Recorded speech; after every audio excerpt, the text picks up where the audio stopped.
Welcome to another episode of Football Gawds. We'll be reviewing Matchday 9 of the EPL. And today I'm with Nkulego and Ntogozo, who are how can I call them? My guests. Actually, it's fine. We'll call them as guests. How are you, gentlemen? All right, how's it? I'm good. Today is my podcast.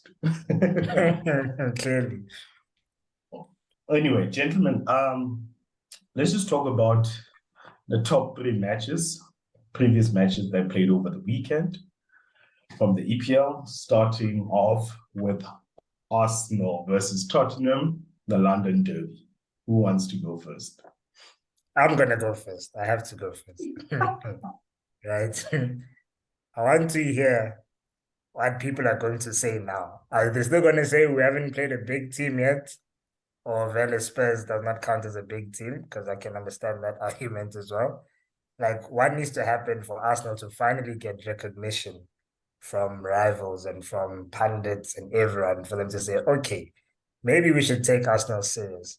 Not saying we're going to win the title or anything like that, but like this is a different team. This is a very competitive team.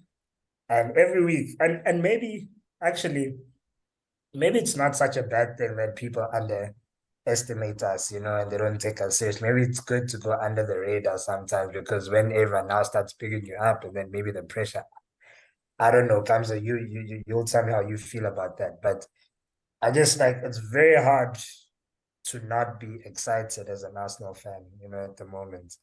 And yeah, I'm really happy with the win. Very dominant win. Um, I can't say, look, I'd be lying if I say I expected us to win because, like I said, I think Spurs, in as much as they don't play amazing football, I think they play the kind of football that normally beats Arsenal, if you know what I mean. Like any Yeah. team, like the easiest way to beat Arsenal over the years, over the last 15, 20 years, was just counter-attacking football. Just make sure you've got a clinical person up front, which Spurs have in Kane and Son, and then like 2 or 3 breaks, you just score. And that's how you beat Arsenal. So I always have that low worry because that's also how Man United beat us, really, in my opinion. Um, yeah, so I was worried about that. So I'm glad that we still managed to overcome those kinds of things. And yeah, the signs are looking very good. I'm really excited. Okay. I think I'll relay your question to Nkulego. I think as the objective person in this panel, he'll be a great person he'll provide a great response, but just a little comment on when are we going to be taken seriously. We'll never be taken seriously until we lift the trophy. It's as simple as that. And I've come to terms that I need to accept that because when a Chelsea beats a Spurs, they're like, wow, Chelsea beat a top team. When Man United beats a Spurs, wow, Man United beat a top team. When Arsenal beats Spurs, they beat a team that's top 8 material. It's not so great. So there's a lot of double standards around Arsenal. And I also kind of understand why. Because we've been such a promising team for the past 12 years, 15 years, whatever, or 20 years now that we haven't won the league. That people have gotten to a point where they know we're going to succumb to pressure. So people can't see us as title challengers until we have the title. It's as simple as that. And I've come to terms with it, and I think the players have, and I think Mikel Arteta has. But the most important thing that you said is that maybe it's actually a good thing that we're underdogs. Let Man City fly with Erling Haaland scoring 100 goals per match. That's fine. Until we meet Man City and we beat them 1-0, we'll silence a few people. But Nkulego, over to you.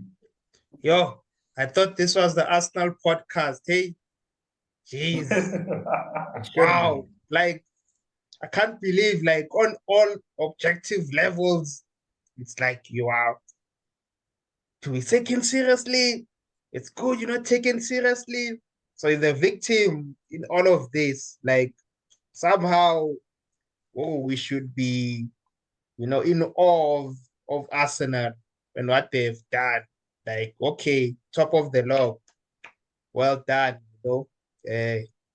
I guess we always can commend on a great start. We know it's a marathon. At the same time, we can see who's chasing you already and who they've played, at the moment. So they haven't even started playing the weak team Arsenal have started with. So I can only hope that it's not a false dawn. To be honest, I believe Arsenal are better placed to actually mount a challenge, considering all the would-be, top four teams. They all, we can argue, in rebuilding phase. Chelsea lost a manager. They had a upheaval, a lot of signings. Of course, they weren't gonna hit the ground running. Tottenham as well. Conte's having his first full season, raft of signings, trying to instill his play. Man United, of course, where Man United is at this point in time. Look who's also in the top four, Brighton. So go figure. Arsenal and Man City are the most well-equipped to do anything really. Not surprised.